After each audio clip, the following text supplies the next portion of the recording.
afternoon before we get some of our featured speakers up here. So some of you guys already heard me speak, but I'll just introduce myself real quickly. My name is Tori Chamberlain. I'm a TV news producer in Boston, also currently the producer of Weed Talk News for Pro Cannabis Media, which Deb is a part of. I think I saw Claudia post from across the room earlier. Hi, Claudia.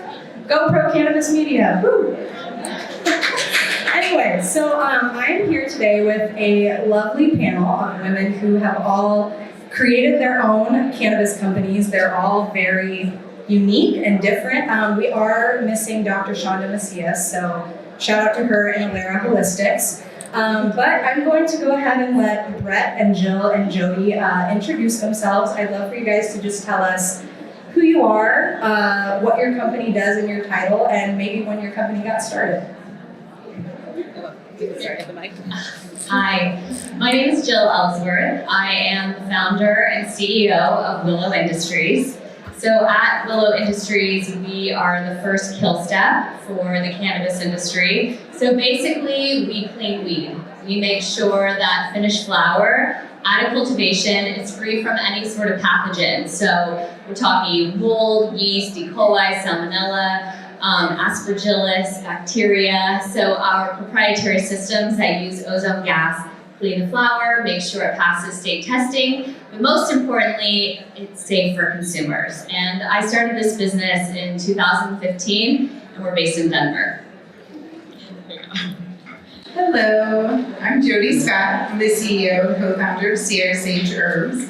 We have 3 brands. It was not the intention, but that's how we kind of had our full circle moment. So we have our Green Goo, which is our plant-based first aid line. Then we have our Good Goo, which is our CBD line, and then Southern Butter, which is our sexual wellness brand. My sister's an herbalist and a midwife, and I was pre-med, and so we set out to change first aid. So we originally had hemp in our original formulas, and unbeknownst to us at the time, we couldn't. So we started going out selling these plant-based products in the farmer's market and found out you couldn't have hemp in it. So we removed it at that time and figured at some point we'd be able to bring it back into our products. So our secret sauce is our liquid infusion process. So that's something that's always been near and dear to us. And we make all of the ingredients ourselves. So we bring the plants to our manufacturing facility where we put them through these plant-based oils, infuse them, and then put them in our first aid products. Fast forward, then the Farm Bill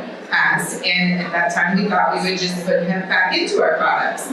But at this point, we were in over 100,000 points of distribution, and we went ahead and created Good Goo as a separate brand. And we started in 2009.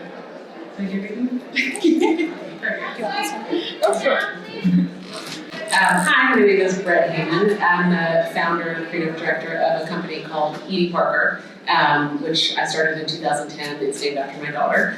And we started as a line of acrylic clutches and launched a home collection in 2016. And sort of based on the success of that, we started thinking about other categories that we felt weren't oversaturated and things that excited us. And the use of cannabis kept coming up because we're a team of all women, and we felt like there wasn't anybody, I shouldn't say anybody, but there weren't a lot of people making cannabis accessories that felt like our existing accessories, which is to say colorful, playful, meant to be displayed, meant to be gifted and shared.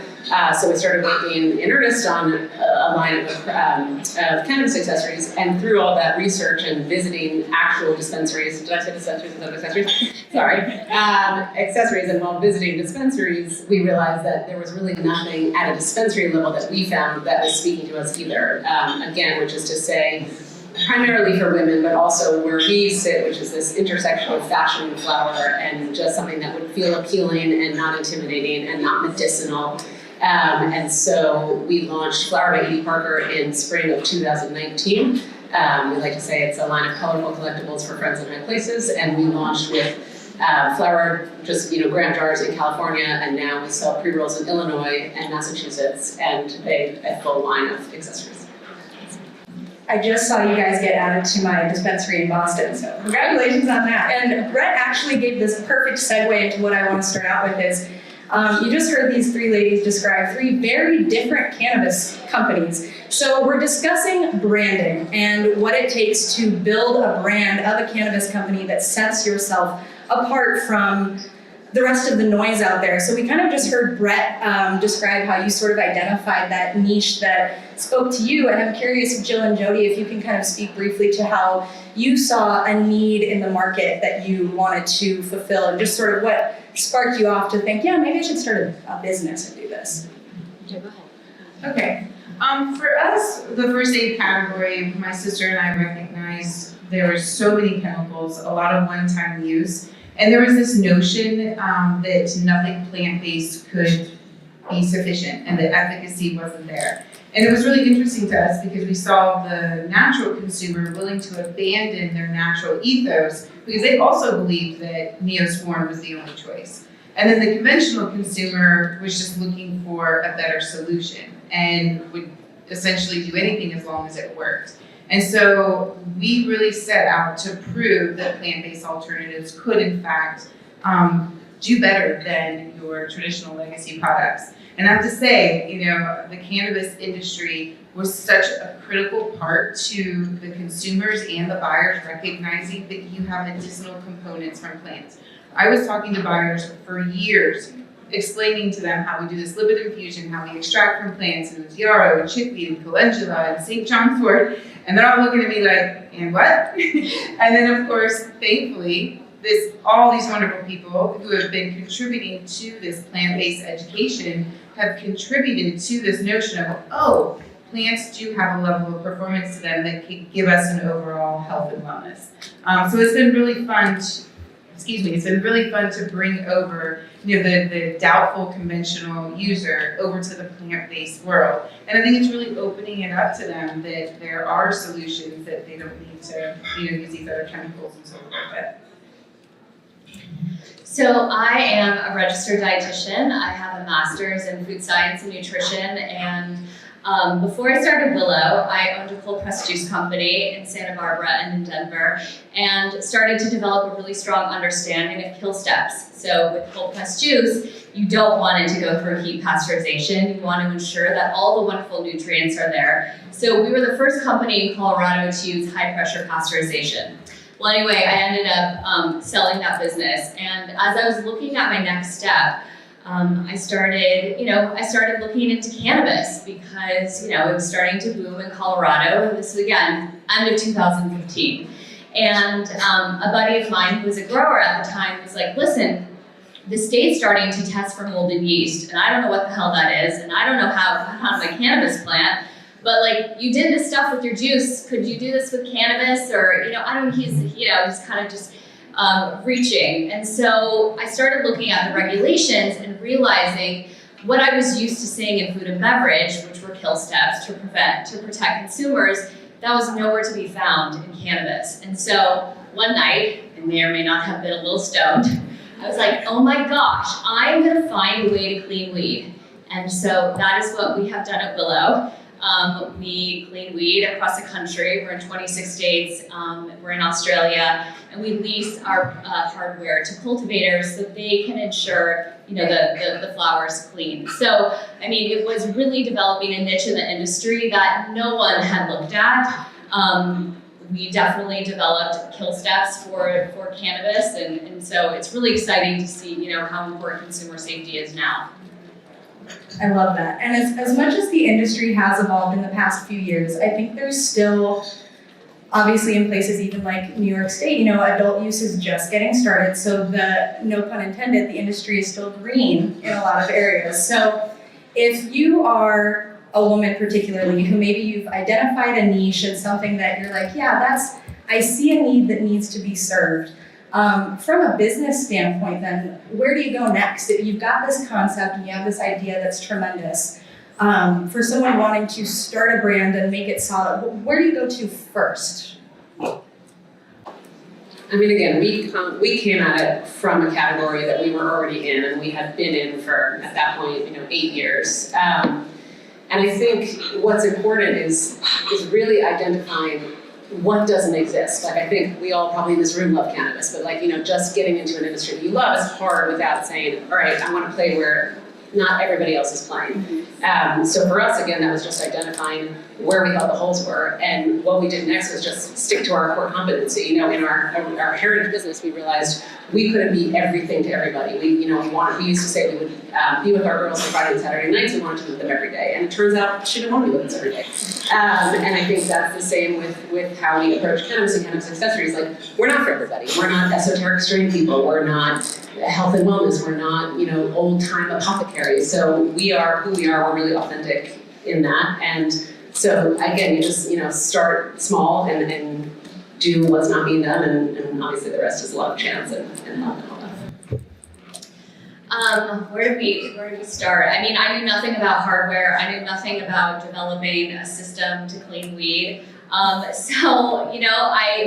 had this vision in my mind that was very clear. It was like clean cannabis for everybody. I mean, listen, we've all been smoking dirty weed for decades, and now is the time that's stopping. I had to get cultivators to believe in what I was doing, and believe me, no one gave a shit about what I was talking about, because again, everyone's like, well, I've been smoking dirty weed forever, so why would this hurt me now? So I really had to convince people this was so important. If you are going to scale and be a true cannabis operator, you have to think about consumer safety, and you have to think about making sure you're passing your testing. And so I just had to start planting the seed. And then there were a few cultivators early days in Colorado that did believe in it and did believe in me. And so we got a lot of R&D and just kept laying the groundwork for consumer safety and clean cannabis. And don't take no for an answer. Yes, that too. For sure. Scaling is critical, and you need to be able to start connecting the dots before you even need them. But for us, when we started this infusion process, it was 2010, 2011, and nobody was scaling extracting from plants. So we went from manufacturer to manufacturer, being like, okay, here's our process. This is what we want to do. And they were like, why don't we just get pre-made ingredients and put them in a package? And we're like, no, that's not why this works. The process is why there's efficacy. The process is why people are coming back and wanting this, and we're not going to compromise the process. Back to what's your core competency? Figure out what your DNA is and hold on to it. And don't ask the question what should I be changing? Instead, what should I not be changing? And that's that DNA and that ideology, and progress will stem from that. And truly, after 10 manufacturers, my sister and I were like, okay, I guess we can't scale this, moving on. And it took this one guy who's his son had eczema, he used our product, and he was like, I don't know how we're gonna scale this, but we're gonna figure it out because the world needs it. And that opened up a whole new world for us to be able to scale the products. Very cool. And that kind of perfectly leads into another question I have, which is something Jodi and Jill and I were kind of discussing. Once you kind of see that your business plan is developed, or your brand is really starting to take shape, I think all three of you now, I've heard it, your business started in one place and you're now operating in multiple areas, have expanded to other states or countries in some cases. What challenges does that entail as someone building a brand who doesn't have the resources of a corporate MSO or something like that? What are the challenges of expanding into another state as a smaller brand and keeping your niche and keeping true to that brand? Sorry, I don't need to always start. I'm sorry. Yeah, I'm just passing it on. Whoever wants to start. Well, I think the number one challenge is how capital intensive it is, honestly, especially if you're talking about launching actual flower products in different states. The vertical integration that is required still is just crazy. And we have an MSO partner because of that, because frankly, we tried to go out of Willow in California and it was impossible. And we totally failed at it for various reasons. But yeah, I think, again, if we're talking about just flower brands, I don't think there's been a lot of national brand penetration. There's obviously, there's a few brands that we all know that have done a good job, but I think there will be, and I think it's really just about, as again we talk about, your brand ethos and what you say, just staying true to that and repeating things and still speaking to that customer. If you have a customer that exists in California, she's going to exist in Colorado, she's going to exist in Boston, et cetera, and just saying something different. But again, the challenge is it is extremely capital intensive. Obviously, the onerous marketing restrictions around the industry make it really difficult to penetrate. And I mean, I could go on forever, but I'm sure you guys can share some challenges. So we were fully self-funded the first 3 years of the company, but we started really small. I mean, we had these big ozone systems that were on wheels that we would cart around to cultivations in Denver, and we pushed them into grows and we'd work with them really in our backyard, and that's how we got a ton of R&D and continued to make the machine and the technology very, very effective. But we started small. We didn't start shipping our units out of state or, looking at what it would take to start working with cultivators in other states outside of Colorado until, we were a good 2.5 years in. And then we figured out, okay, we can actually ship these machines in big crates. And so we started really slow.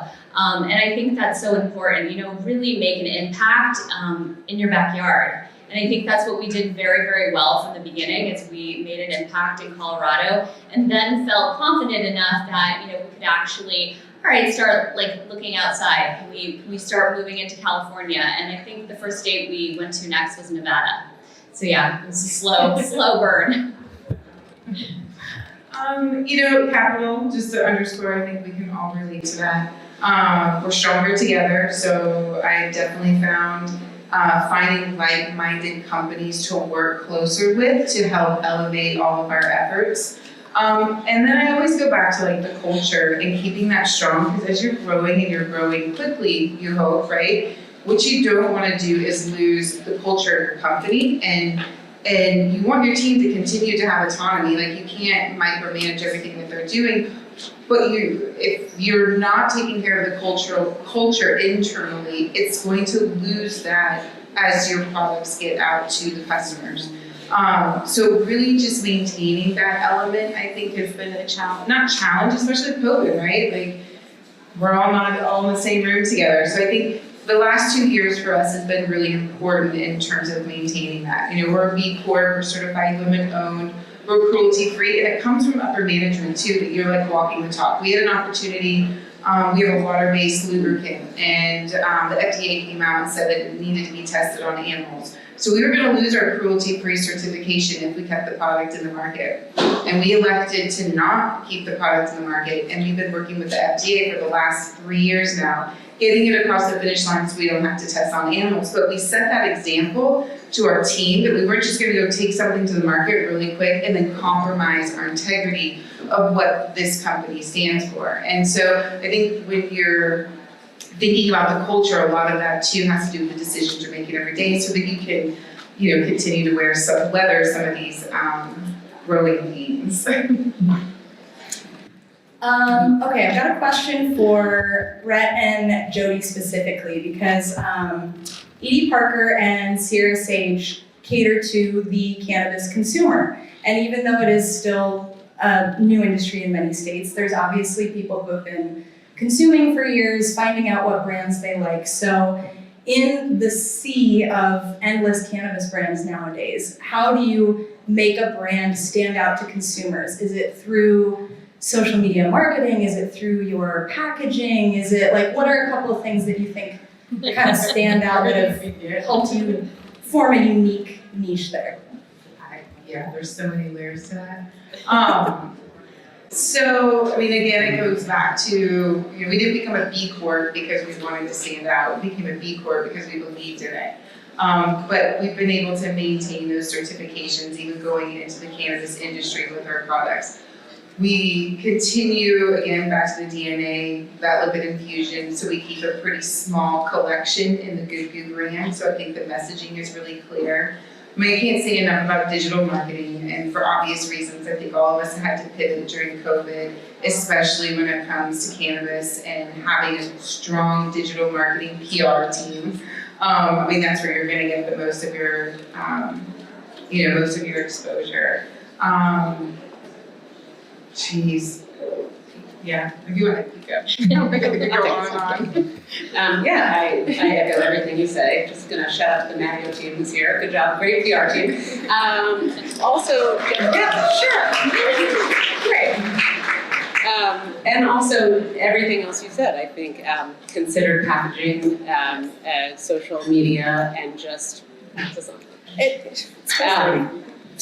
just standing for something through and through. So I think your packaging should mirror your social images and your website and everything else. There should be consistency so that when people, for us, when they say Flower by Edie Parker, it means something to them. Even just like your social initiatives and your charitable initiatives, everything that we do goes back to whether it's women, whether it's joyfulness, whether it's no shame around cannabis, normalization, mainstreamification, everything sort of funnels up to something that is very clearly defined for us internally through design, even through strain selection, THC percentages, everything is consistent. And I think consumers need consistency because particularly in this industry, people are still fickle because they have no choice. I mean, obviously it's hard to be consistent with dispensaries and consistent from state to state. So I think you have to, other than just your product, stand for something that's very clear to everybody. I think you have both done a great job with that, with your brands. And Jill, I want to jump over to you on the other side of it. Your business serves cannabis businesses, people who are growing or cultivating or want to clean their weed. Could you give any advice or a pointer to someone who's looking to fill a need in the industry that serves other companies? Is there different challenges that you think come with that, or could you just give us a little bit of insight into your experience on that? Sure. I think one, networking is so important, and then making sure that you have the right decision maker. I think it's been challenging for us to get into the world of cultivation and then actually be talking to the person that really understands what's happening in the operation. We do talk to C-level executives, but they're not, a lot of them don't really understand what's happening on the ground floor within the cultivation. So we typically are dealing with compliance, operation, that type of decision maker within the cultivation. And then we do market directly to cultivators. I mean, that is, we advertise, in the MJ business and really work with, what are the PR platforms that are, targeting exactly, our segment. But yeah, I mean, it's hard to get into business. And so you have to really prove yourself and prove that what you're doing is applicable. Totally. It's already tough as a woman, and it's tough to get into cannabis. So to be a woman getting into cannabis is extra tough, I feel.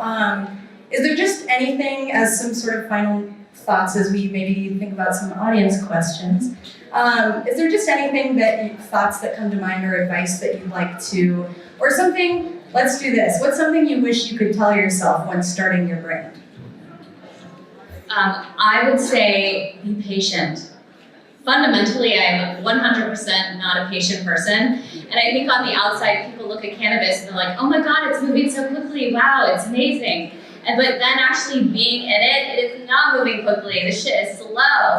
So I wish I would have known that I really needed to garner a lot of patience within myself.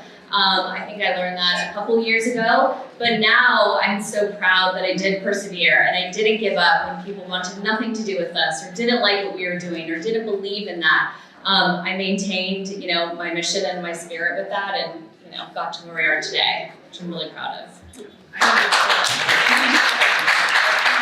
I underscore everything you just said. That is exactly correct. I think it's not in an entrepreneur spirit to be patient because we need that fortitude, we need that tenacity. We gotta be trailblazers, and yet at the same token, you gotta have a minute and be like, okay, we need to slow down just to work through those details.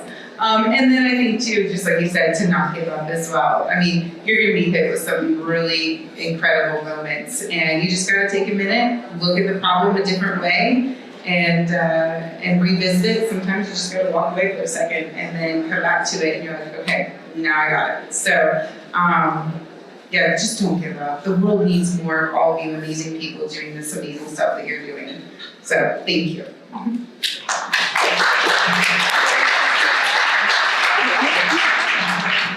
Mine's slightly less optimistic, but I feel like at least, I come from fashion, so I normally say that I think, and I'm sure it's applicable in cannabis too, it's good to work in the industry first. Like even if you have a super entrepreneurial spirit, to get a job, to learn the ins and outs of companies, of industries, to get to know certain people, because all of these people, not all of them, but generally, the more people that you know when you're launching a business, it will be helpful. And to have relationships that can be resources and just people you can call on. I mean, it's certainly been very helpful for me in my old life and less so transitioning to this one, but it just, I think it's important to really get your hands dirty doing something before you start a business in most cases.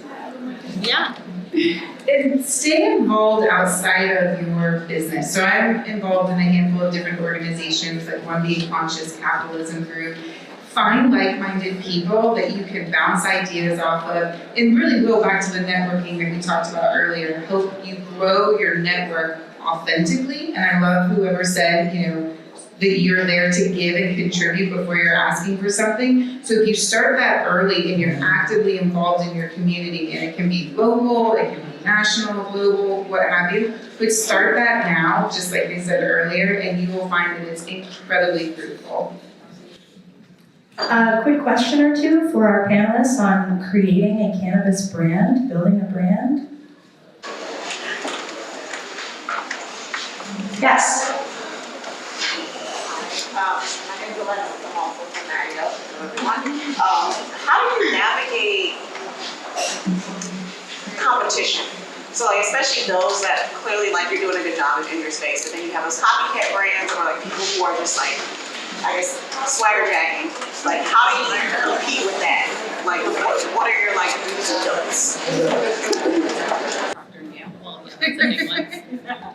I guess for us, I've seen ozone competitors come and go in the space, and while it drove me nuts to see them essentially copying what I did, I knew that they wouldn't be long lasting, and I was right. Because what we do is very hard, and it's hard to copycat. However, when that was triggering me, I just continued to stay steadfast in my mission and stay steadfast with my team, and that we know what we're doing, we have a clear vision, we have a clear mission, and stay true to that. Some of the other competitors in the space are continue to grind our gears, but just whatever, take it with a grain of salt. It's a compliment. Yeah. Yeah, I deal with that with what we're doing all the time, and it's big players like Unilever and Procter & Gamble keeping an eye on us little folks and what we're doing. And the one thing they don't have is the agility and the ability to move quickly. So we continue to stay in the front and center of what's coming down, whether it's functional mushrooms in our products or whatever the next ingredient is that we need to complement what we're doing. But back to what you said, it's keep authentic, stay the course. But yeah, you're gonna have people following in your trails, and you can say thank you and move on. Any other questions? Yes, all the way in the back. I would love to understand, how do you develop or validate your products? Do you have a consumer group that you use? Are you testing your own guidance? Very curious. How far in advance are you planning products? Well, my team would rather I went through a process, but I'm not really good at sticking to that. We do all of the above. So we'll do some A/B testing. We look at data. We look at market share potential. We look at what's trending. We listen to our online customers. So sometimes we'll have just a product that's here today, gone tomorrow, and see if it resonates with our online customers before we make it available for retail. And then of course there's different agencies that we work with that can also test it in larger groups. All of which I highly recommend, and sometimes I'll just have a buyer that says, hey, I'm looking for this, can you make it? And oftentimes my sister and I love to product develop, so it's a challenge we love to tackle. Any other final questions before we wrap it up? All right, guys, give it up for Brett, Jill, and Jodi.